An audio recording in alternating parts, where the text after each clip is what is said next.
And I am Van Triguero. At ito ang Balitang Ina! I am Tax Damasco. And I am Van Triguero. At ito ang Balitang Ina.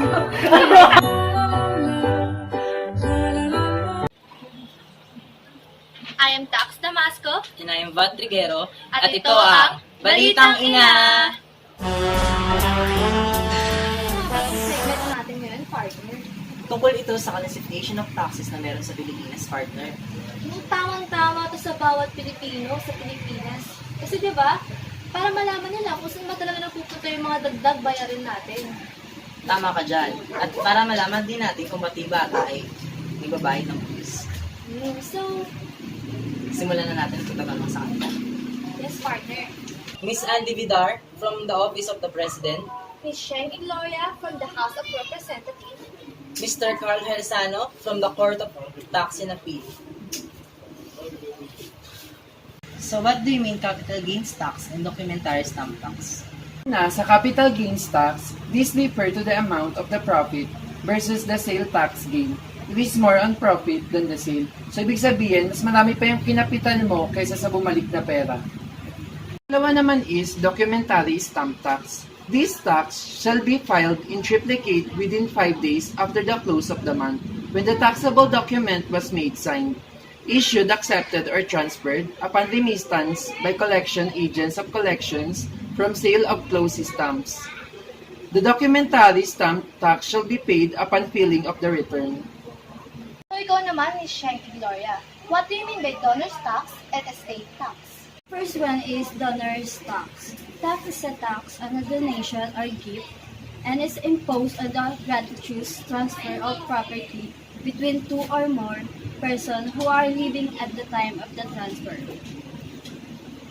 The second one is estate tax. It's a tax on the right of the deceased person to transmit his or her estate to his her lawful heirs and beneficiaries at the time of death. What do you mean income tax? And percentage tax. Income tax. It is a tax on a person's income, emoluments, profits arising from property, practice of profession, conduct of trade or business, or on the pertinent items of gross income specified in the tax code of 1997. Who are required to file income tax returns? So, resident citizens receiving income from sources within or outside the Philippines, and the non-resident citizens receiving income from sources within the Philippines. Second one is percentage tax. It is a tax imposed on persons, example, who sell or lease goods, properties, or services in the course of trade or business and exempt from value-added tax. Also, international air shipping, carriers doing business in the Philippines, banks and non-bank financial intermediaries, and person, companies, or corporation. Thank you for your information. Thank you for visiting us, representatives. Thank you. Thank you.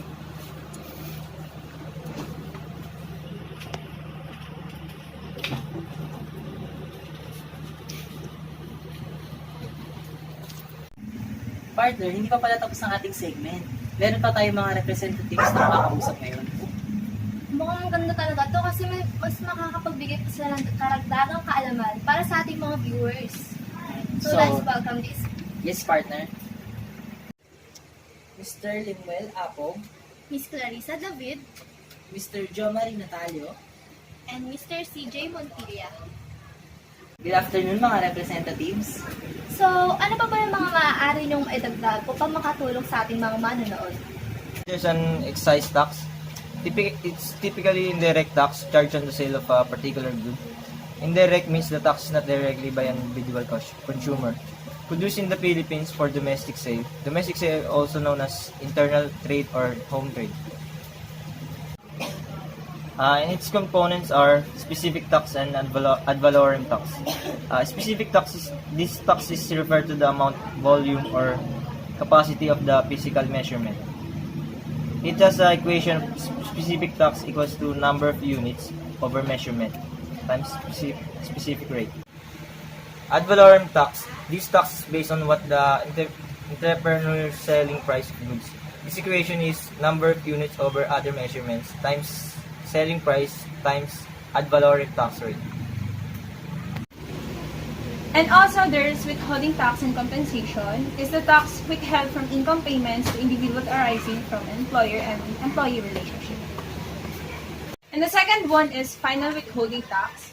Well, it's a kind of withholding tax which is prescribed on certain income payments and is not creditable against the income tax due to the pay on other income subjects.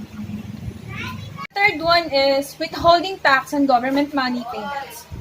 Is the tax withheld by national government agencies and instrumentalities including government-owned and controlled corporations and local government units.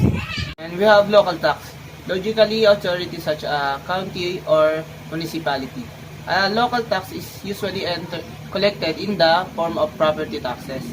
Basic real property tax is a tax that owners of real property need to pay every year. And we have the provincial taxes.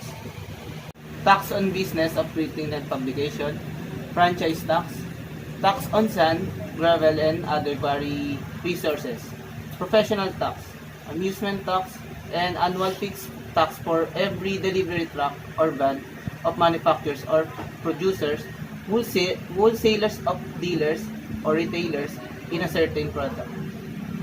One is a basic real property tax. It usually live on the real estate. This can be a national government, a federal state, a country or geographical region, or a municipality.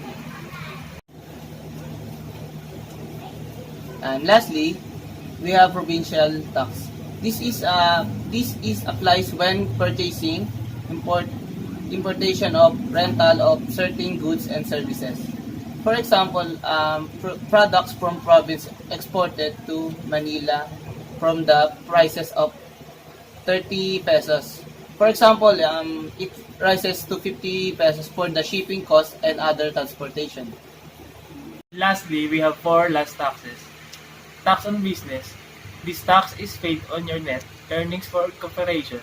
However, note that beginning on the 4th taxable year immediately following the year in which corporation commenced operation. Second one is tax city. It is about the tax on your city. The earnings from every part of the city is total. Third one is barangay tax. It is based on your community, the people in the barangay.